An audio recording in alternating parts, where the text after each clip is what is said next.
Hey everyone, I am so excited to bring another Clear the Clutter with Christine segment.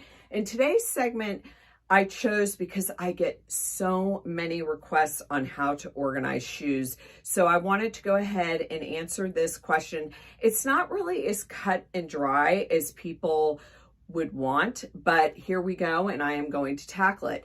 Closets are all different. Some people have humongous walk-in closets. Some people have reach-in closets. Some people share a closet. Some people have one little piece of a closet. They really don't have much storage at all. I've seen all different types.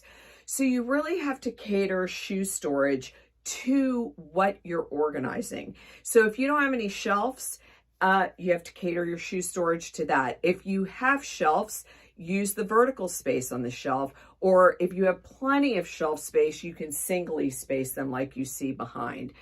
There are so many options, so I am going to start with the one thing that no woman wants to hear, but you really, really, really need to purge your shoes if you want to see a difference on getting your closet organized. It's tough, I know.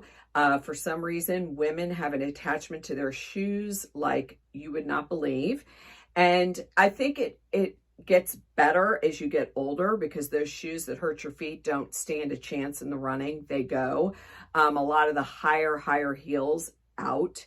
So it gets better as you get older, but the easiest thing to do is purge and consign, because consign, at least you feel like you're getting something, because if you've paid a lot of money for those shoes, it is going to be very hard to pry them out of your hands. So if you consign, whether it's online or your local consignment store, at least you're getting something out of it to buy maybe even another pair of shoes that won't hurt your feet, that you'll really love and really wear. So back to how to purge. You get rid of all the shoes that you never ever wear. You get rid of sentimental shoes, and we all have those and we all know what they are. And I'll give you an example, but I wore those to my son's wedding, and I'll say, well, when was his wedding?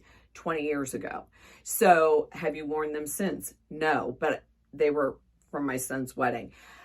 Consign them. Shoes from 20 years ago do not need to hold valuable real estate in your closet. I'm going to go back to vertical space. So many people do not use the vertical space in their closets, and shoe containers, you can stack them one on top of the other, and it's great for vertical space. You get to use the space and gain more storage for all your shoes because you're stacking them. Another area people do not use in smaller closets is the back of a door or the inside of a door. You can use shoe hanging items that hang over the door, and you will gain more space in your closet if you're hanging the shoes on the outside or inside of the closet door.